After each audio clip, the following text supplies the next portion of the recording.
Hello praise the Lord. ദൈവനാമം വാഴ്ത്തപ്പെടുമാറാകട്ടെ. എല്ലാവരും സുഖമായിരിക്കുന്നു എന്ന് വിശ്വസിക്കുന്നു. ദൈവകൃപയാൽ ഞാൻ സുഖമായിരിക്കുന്നു. ഒത്തിരി ദിവസത്തിന് ശേഷമാണ് ഇന്ന് വീഡിയോ ചെയ്യാൻ സമയം കിട്ടിയത്. ജോലിയുടെ തിരക്ക് മറ്റു കുറച്ച് കാര്യങ്ങളൊക്കെ ആയിട്ട് കുറച്ച് തിരക്കായിരുന്നു. എങ്കിലും പ്രാർത്ഥനാ വിഷയം അയച്ചവർക്ക് വേണ്ടിയൊക്കെ പ്രാർത്ഥിക്കുന്നുണ്ടായിരുന്നു. ദൈവം വലിയ വലിയ കാര്യങ്ങളെ നിങ്ങൾക്ക് വേണ്ടി ചെയ്യട്ടെ. നമ്മളെ കർത്താവായ യേശുക്രിസ്തു വിളിച്ചിരിക്കുന്നത് സുവിശേഷം പറയാൻ വേണ്ടിയിട്ടാണ്. അപ്പോൾ പലരും ചോദിക്കും, എന്താണ് നമ്മൾ സുവിശേഷം പറയേണ്ടത്? എനിക്ക് മറ്റു പാസ്റ്റേഴ്സിനെ പോലെ വലിയ വലിയ ഉപദേഷ്ടാക്കന്മാരെ പോലെ വചനം അറിയത്തില്ല, അല്ലെങ്കിൽ ബൈബിള് അധികം എനിക്കറിയത്തില്ല. അപ്പോൾ അങ്ങനെയുള്ള സാഹചര്യത്തിൽ ഞാൻ എങ്ങനെയാണ് ഒരാളോട് കർത്താവിനെക്കുറിച്ച് പറയുക, സുവിശേഷം എങ്ങനെയാണ് പറയുക എന്ന് ചോദിക്കാറുണ്ട്.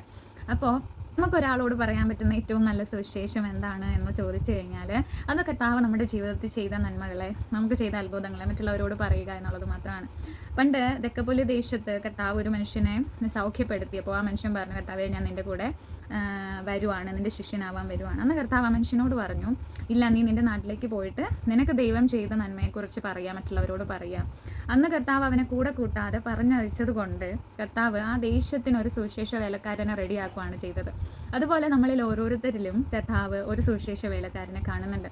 പലപ്പോഴും ഒത്തിരി പാസ്റ്റേഴ്സിൻ്റെ വചനം കേട്ടിട്ടോ അല്ലെങ്കിൽ പ്രസംഗങ്ങൾ ടി വിയിലോ വഴികളിലോ കേട്ടിട്ടൊന്നും അല്ല ഒരുപാട് പേരും കർത്താവിലേക്ക് വരുന്നത്. അവരൊക്കെയും സഹവിശ്വാസികളോ അയൽവാസികളോ കൂട്ടുകാരോ അവരുടെ ജീവിതത്തിൽ കർത്താവ് ചെയ്ത നന്മകളെക്കുറിച്ച് കേട്ടിട്ടാണ് ഒട്ടുമിക്ക വിശ്വാസികളും കർത്താവിലേക്കുള്ള ആദ്യത്തെ വേര് ഇറങ്ങുന്നത് എന്ന് പറയുന്നത്. അപ്പോൾ നമുക്ക് ഓരോരുത്തർക്കും കർത്താവിൻ്റെ വിശ്വസ്ത സുവിശേഷ വേലക്കാരനാകാം.